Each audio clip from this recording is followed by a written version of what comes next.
तेजस्वी यादव मुंबई में राहुल गांधी के साथ रोड शो करते हुए नजर आए और उन्होंने एक रैली को भी संबोधित किया। आपको बता दें कि तेजस्वी यादव इन दिनों एक परिपक्व राजनेता की तरह बर्ताव करने लगे हैं, जहां पर भारतीय जनता पार्टी उनको अक्सर घेरती रहती थी नेपोटिज्म के मुद्दे पर। वहीं तेजस्वी यादव इन दिनों एक अच्छे और मजे हुए राजनेता की तरह अपने निर्णय लेते हुए दिखाई दे रहे हैं। आपको बता दें कि बिहार में MY समीकरण बहुत ही सटीक बैठता है और इस MY समीकरण के बदौलत ही लालू प्रसाद यादव ने बिहार पर राज किया और तेजस्वी यादव ने भी एक बार आधी सरकार चलाई, दूसरी बार फिर आधी सरकार चलाई, लेकिन MY के मजबूत समीकरण के चलते अब बिहार में तेजस्वी यादव की पकड़ काफी अच्छी मानी जा रही है। आपको बता दें कि MY गठबंधन की वजह से तेजस्वी यादव की सीटें काफी अच्छी खासी संख्या में आ जाती हैं। और आपको बता दें कि चुनावी अगर पंडितों की माने और सूत्रों की माने तो अगर तेजस्वी यादव ने बहुत ही ताकत के साथ लोकसभा चुनाव में प्रदर्शन किया तो भारतीय जनता पार्टी की राहें बहुत कठिन हो जाएंगी। आपको बता दें कि भारतीय जनता पार्टी ने अभी तक मनीष कश्यप को कहां से टिकट दिया जाए इसका ऐलान नहीं किया है। और वहीं मनीष कश्यप जैसा पत्रकार जिसने की चुनावी ताल ठोक दी है, भारतीय जनता पार्टी के लिए एक मुसीबत और गले की हड्डी जरूर बनता हुआ दिखाई दे रहा है। वहीं पवन सिंह भी बिहार से ही अपनी चुनावी ताल ठोकने के लिए तैयार दिखाई दे रहे हैं। तो कुल मिलाकर के पवन सिंह भी अगर लड़ जाएंगे तो भारतीय जनता पार्टी से एक और मामला गड़बड़ा सकता है। हालांकि अगर निर्दलीय चुनाव मनीष कश्यप जीतते हैं और पवन सिंह भी जीतते हैं तो भारतीय जनता पार्टी को ही सपोर्ट करेंगे, ऐसा भी माना जा रहा है। लेकिन फिर भी भारतीय जनता पार्टी के नेताओं की माने तो अभी तक पवन सिंह, गुंजन सिंह और मनीष कश्यप को टिकट देने की बात तय नहीं हुई है, ऐसा सूत्रों के हवाले से पता चला है। वहीं आपको बता दें कि सना बिहार मनीष कश्यप ने एकदम स्पष्ट कर दिया है कि वह चुनाव लड़ेंगे और उन्होंने चंपारण की ही सीट से चुनाव लड़ने का संकेत पूरी तरह से मीडिया को दे दिया है। आपको बता दें कि इसी क्रम में तेजस्वी यादव ने मुंबई में एक रैली की है और उसमें राहुल गांधी के साथ वो नजर आए हैं। इलेक्टोरल बॉन्ड के जरिए और अन्य कई चीजों के जरिए कांग्रेस पार्टी के खजाने को भरने का काम कर दिया है। राजस्थान और छत्तीसगढ़ में आपको पता ही है कि छत्तीसगढ़ में जबरदस्त घोटाले हुए थे और कांग्रेस के कई नेताओं के घर से 200-300 करोड़ रुपए नगद भी बरामद हुए थे। तो कुल मिलाकर के कांग्रेस पार्टी धन बल के मामले में काफी मजबूत दिखाई दे रही है और तेजस्वी यादव ने एक मजे हुए खिलाड़ी की तरह कांग्रेस पार्टी के साथ हाथ मिला लिया है, जिससे कि उनके धन की कमी पूरी हो जाएगी और चुनाव में अच्छा खासा अमाउंट कांग्रेस पार्टी से मिलने की संभावना तेजस्वी यादव को बताई जा रही है, जिससे कि तेजस्वी यादव भारतीय जनता पार्टी को कड़ी टक्कर देने में सक्षम साबित होंगे। वहीं आपको बता दें कि अखिलेश यादव ने भी कांग्रेस पार्टी के साथ चुनावी गठबंधन कर लिया है, ऐसा संकेत उन्होंने दिया है। अखिलेश यादव कांग्रेस पार्टी को 15 से 16 सीटें देने को तैयार भी दिखाई दे रहे हैं, लेकिन सूत्रों के हवाले से मिली जानकारी के अनुसार कांग्रेस पार्टी अखिलेश यादव को ढेला भी चुनावी फंड में से देना नहीं चाहती है और जिसको लेकर के दोनों में खींचतान चल रही है, ऐसा माना जा रहा है। हजारों करोड़ रुपए कांग्रेस पार्टी के पास होने के बावजूद अखिलेश यादव को चुनावी धन चंदे के में से ढेला भी न देना कहीं न कहीं कांग्रेस पार्टी की एक सुलझी रणनीति की तरफ भी इशारा कर रहा है। आपको बता दें कि उत्तर प्रदेश में भारतीय जनता पार्टी की हालत बेहद अच्छी बताई जा रही है और कांग्रेस पार्टी भी चुनावी चंदे में पाए हजारों करोड़ रुपए में से एक भी रुपया अखिलेश यादव को इसलिए नहीं देना चाहती है कि अखिलेश यादव बहुत ही कम सीटें जीतने में सक्षम होंगे और चुनावी चंदे में बड़ी रकम की मांग उन्होंने की है, जैसा सूत्रों ने बताया है। वहीं तेजस्वी यादव की बिहार में जीतने की संभावनाएं काफी हैं, इसलिए कांग्रेस पार्टी तेजस्वी यादव को बहुत ही ज्यादा सपोर्ट कर रही है और तेजस्वी यादव के ऊपर चुनावी चंदे में से मिले हुए हजारों करोड़ रुपए में से कई सारा धन देने की और चुनाव में फंडिंग करने की उम्मीद जताई जा रही है। कांग्रेस पार्टी उम्मीद है कि जरूर से जरूर तेजस्वी यादव को देगी और जिस तरह से राहुल गांधी की रैली में तेजस्वी यादव नजर आने लगे हैं, आपको बता दें कि उस हिसाब से चुनावी फंड चंदे में से तेजस्वी यादव को एक बड़ी रकम मिलने की संभावना है। पिछले विधानसभा चुनाव जो बिहार में हुए थे उसमें भी तेजस्वी यादव कांग्रेस पार्टी के ही उड़न खटोले पर उड़ते हुए नजर आए थे, यानी कि उनके उड़न खटोले का इंतजाम भी कांग्रेस पार्टी ने किया था। तो इस बार भी कांग्रेस पार्टी अपने हजारों करोड़ रुपए चंदे में से कुछ न कुछ मदद तेजस्वी यादव को करेगी और तेजस्वी यादव के जीतने की संभावना भी दिखाई दे रही है। वहीं ऐसा प्रतीत हो रहा है कि कांग्रेस पार्टी समाजवादी पार्टी को अपने चुनावी चंदे में से ढेला भी नहीं देगी और इसीलिए दोनों के बीच में खींचतान जारी है। अखिलेश यादव को भी मुंबई में राहुल गांधी की होने वाली रैली में शामिल होना था, लेकिन लगता है इसी वजह से उन्होंने किनारा कस लिया, जैसा कि चुनावी पंडितों का मानना है। अब देखते हैं कि ऊंट किस करवट बैठता है। उद्धव ठाकरे साहब जी, प्रियंका गांधी जी, फारूक अब्दुल्ला जी, माननीय अंबेडकर साहब जी, महागठबंधन के इंडिया अलायंस के सभी नेतागण, सभी कार्यकर्तागण, सभी पदाधिकारीगण, मुंबई और महाराष्ट्र से आए हुए सभी हमारे बुजुर्ग अभिभावकों का पैर छू करके प्रणाम करते हैं। माताएं बहनों को नमस्कार करते हैं और अपने नौजवान युवा साथियों को यहीं से गले लगा करके का काम करते हैं। देखिए, आज मुंबई में अंतिम दिन भारत जोड़ो यात्रा का रहा है और सबसे पहले हम राहुल गांधी जी को दिल से धन्यवाद देते हैं कि पूरे देश में इन्होंने यात्रा किया, चाहे कश्मीर से कन्याकुमारी हो या पश्चिमी राज्यों से लेकर के हमारे नॉर्थ ईस्ट स्टेट से लेकर के हर जगह राहुल जी ने यात्रा की है और एक पैगाम, एक संदेश देने का काम किया है, जो कि आज के दौर में बहुत ही जरूरी है, प्रासंगिक है।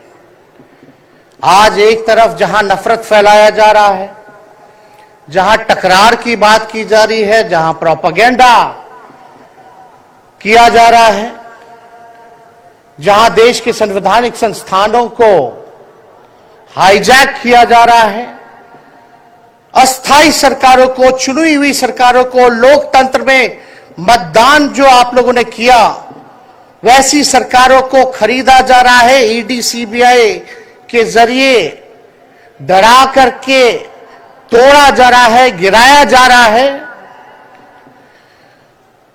जहां सच नहीं केवल झूठ का प्रोपेगेंडा चलाया जा रहा है, संविधान लोकतंत्र पे खतरा है, वहां आदरणीय राहुल गांधी जी ने सभी लोगों को जोड़ने के लिए, देश के लोकतंत्र को बचाने के लिए, देश के संविधान को बचाने के लिए, अमन चैन भाईचारा कायम करने के लिए, नफरत को हराने के लिए इन्होंने जो भारत जोड़ो यात्रा किया है, इसके लिए हम दिल से धन्यवाद इनको देना चाहते हैं, कांग्रेस पार्टी को देना चाहते हैं।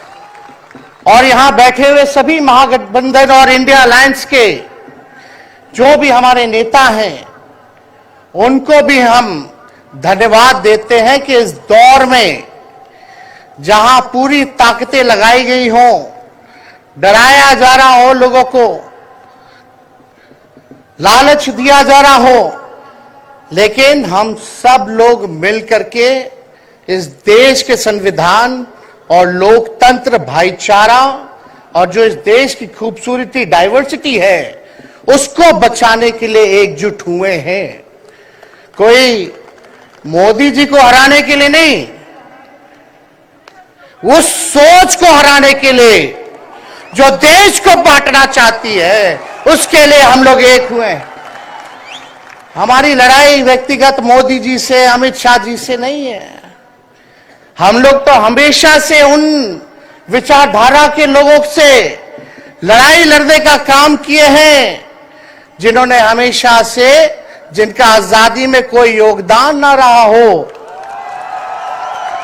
जो तिरंगा ना फहराए हो अपने दफ्तर पे, और आज कहते हैं वो देश के सबसे बड़े देशभक्त हैं।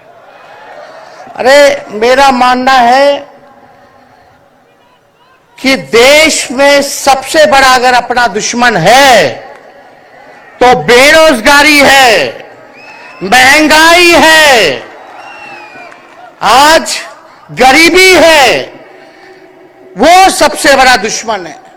आज मुद्दे की बात नहीं होती।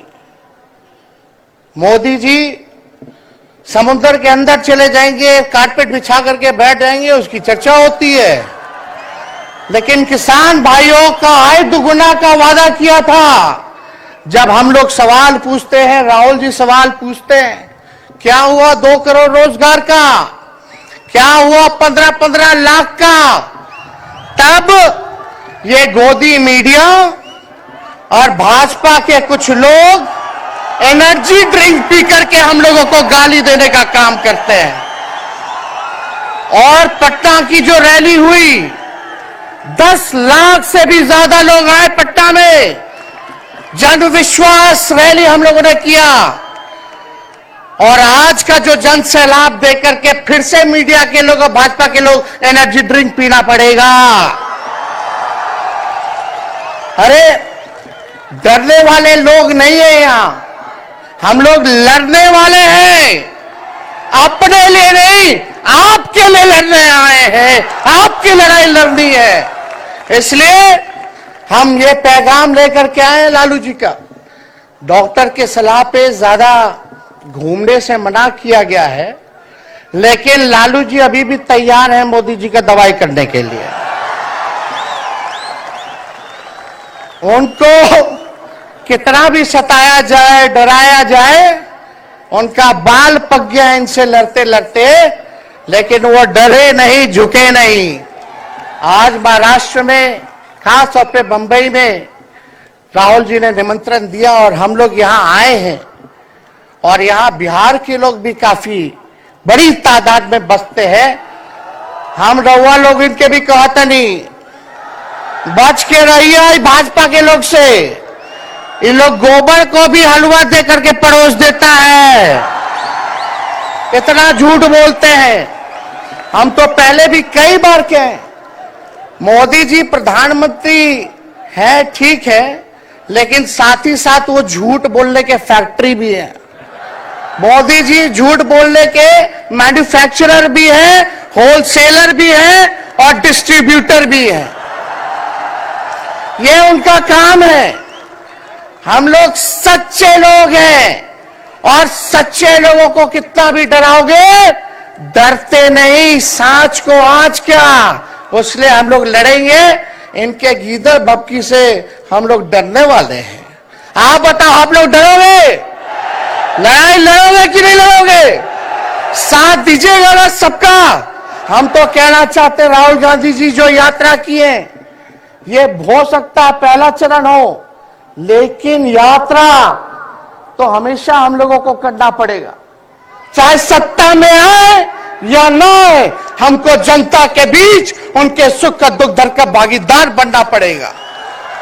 हमेशा जनता के बीच रहना होगा, क्योंकि इन लोगों ने इतना नफरत फैलाया, इतना नफरत फैलाया है, आपस में इतना भेदभाव करा दिया है कि आज सोचना पड़ेगा कि इस भेदभाव और नफरत को मिटाने में कितने साल लगेंगे।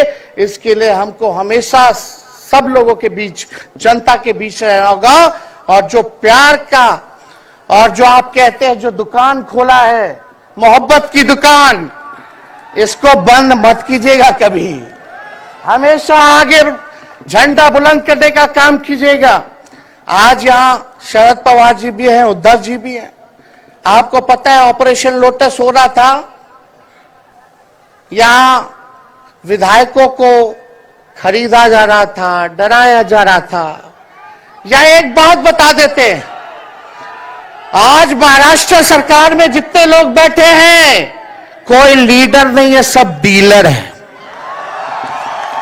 शरद जी के नाम पे, एनसीपी के नाम पे वोट लेंगे, भाजपा से डीलिंग कर लेंगे। राहुल गांधी जी के नाम पे वोट लेंगे, भाजपा से डीलिंग कर लेंगे। शिवसेना उद्धव जी के नाम पे वोट लेंगे, भाजपा से डीलिंग कर लेंगे। ये लोग केवल डीलिंग करते हैं, इसलिए वहां कोई भी लीडर नहीं, सब डीलर बैठा हुआ है। और जो डरे डरे लोग गए, अच्छा हुआ चले गए, उससे कोई फर्क पड़ने वाला नहीं है। हमको कितना भी मिटाने का कोशिश करोगे, फिर से हम कारवा बनाने का हौसला रखते हैं। इसलिए हम सब लोग यही आए क्योंकि जनता, आप सब लोग हमारे मालिक हैं और आप लोगों का आशीर्वाद मिलता रहना चाहिए। अरे महाराष्ट्र में तो कम से कम विधायकों को ले गए, बिहार में तो हमारे चाचा को ही हाईजैक कर लिया। बड़ा सुनते हैं, मोदी जी बार बार कहते हैं कि मोदी जी की गारंटी जो है सबसे मजबूत वाली गारंटी है। हम मोदी जी को चैलेंज करते रहे, मोदी जी सबसे पहले बाद में जो गारंटी देना, लेकिन अगर मेरा चाचा का गारंटी देके दिखा दो पहले कि वो फिर से पलटेंगे कि नहीं पलटेंगे। तो हम लोग चलो बिहार में चाचा जी गए तो गए, हमारी शुभकामनाएं, बड़े हैं, अभिभावक हैं, लेकिन वहां जो आवाम का ताकत मिल रहा है, राहुल जी आए थे, सब लोग आए थे, जो प्यार मिल रहा है वो हम इतना आप लोगों को कह सकते हैं कि बिहार में भाजपा जो भी सोचती हो, सर्वे वाले कुछ भी दिखाते हो, गोदी मीडिया के लोग, लेकिन बिहार में इस बार चौंकाने वाला रिजल्ट हम ला करके देने का काम करेंगे। और आप लोगों को भी कहेंगे कि एकजुट हो जाइए, एकजुट होकर के लड़ाई लड़िए। ये मोदी जी क्या बोलते हैं, 2 करोड़, हम मोदी जी को चैलेंज करके बोलते हैं, 17 महीने केवल डिप्टी सीएम हम बिहार के रहे, 5 लाख लोगों को सरकारी नौकरी दिया। मोदी जी अपने 10 साल में भी 5 लाख क्या, कितना नौकरी दिए ये बता नहीं सकते। चैलेंज देते हैं, कितना सरकारी नौकरी दिया। सबसे ज्यादा बहाली रेलवे का आता था, सब चीज प्राइवेटाइज कर दिया गया, खत्म कर दिया गया। आर्मी में आता था, उसको जो है क्या किया आप सब लोग जानते हैं, कॉन्ट्रैक्ट पे सारा चीज कर दिया गया। तो इसलिए आप सब लोगों का प्यार मिलता रहे। ज्यादा समय हम नहीं लेंगे, सभी गणमान्य व्यक्तियों को, हमारे अभिभावक नेताओं को आप लोगों को संदेश देना है, वो अपनी बात को आप लोगों के समक्ष रखेंगे। लेकिन आप सब लोग एक नारा लगाइएगा, हम बोलेंगे भाजपा भगाओ, आप सब बोलना देश बचाओ, भाजपा भगाओ, भाजपा भगाओ। बहुत बहुत धन्यवाद। जय हिंद, जय महाराष्ट्र। धन्यवाद तेजस्वी जी। अब अगली कड़ी में वंचित बहुजन पार्टी के नेता प्रकाश आंबेडकर जी, वो आपका मार्गदर्शन करेंगे।